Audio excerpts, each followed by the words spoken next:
Today we're talking about 10 hacks for taking better photos of your pets. Thanks, Mia. I'll take it from here. Roll that intro.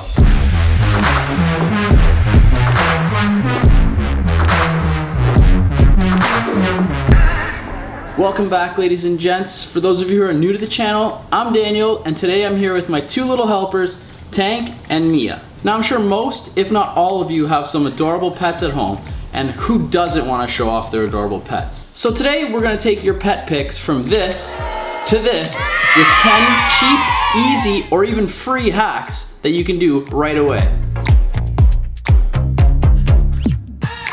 Alright, tip number one is to use treats. Now this might seem like common sense or might seem pretty straightforward, but let's be honest. Cats and dogs have zero attention span, and last time I checked, they don't speak English, so anything you're saying to them, they're probably not going to listen to. Use the treats to your advantage. Use it to get their attention and keep their attention. You'll be happy with the pictures, they'll be happy because they're getting a constant supply of treats. Tip number two, try taking the pictures on an ottoman or a stool. The reason this is good is because it limits the amount of space your pet has to move around, so they'll stay still for you. And secondly, if they want to decide to lie down or have a nap facing the opposite direction of the camera, you can just move the ottoman or the stool and face them without having to wake them up or agitate them and get them all riled up again. Tip number three, use window lighting. If you don't want to buy any lights right off the bat, have your shoot near a window. It'll create some depth on your pet and make your photos a lot more interesting than any other place in the house. Tip number four, use a big soft light. If you do want to get more advanced, you can pick up a softbox for super cheap. I'll link one below. All you gotta do is keep the light nice and close so that it makes a big soft light. And for a situation like this, you want to have a constant light, something that's always on, as opposed to a flash.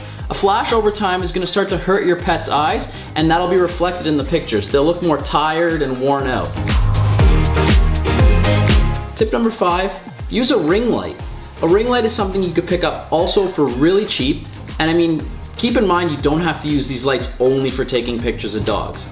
But ring lights are really cool because you can shoot through the light and it creates a wicked reflection in your pet's eyes, like a nice ring. Which brings us to our next tip.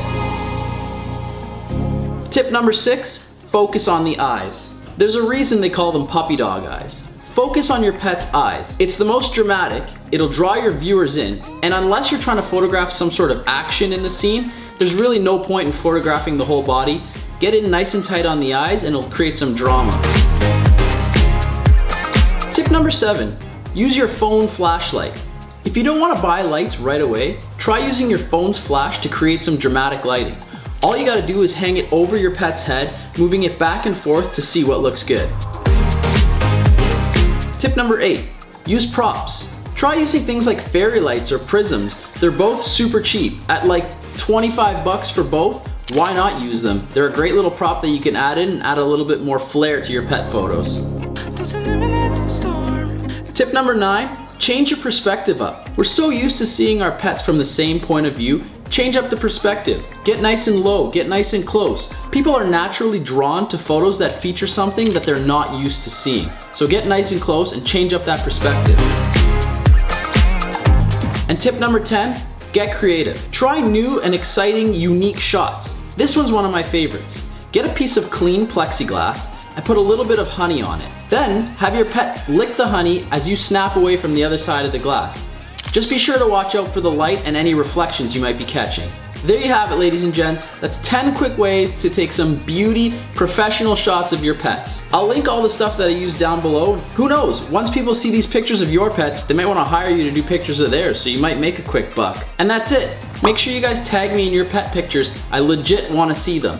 So if you found this helpful, make sure you hit that like button, hit that subscribe button, hell, even force your friends and family to subscribe. Don't give them a choice, just tell them they need to subscribe. And I'll see you guys next time. We're done. That's it. You can go. You want to just stay here? Boop, boop. Boop, boop, boop. That's it, look, she's content.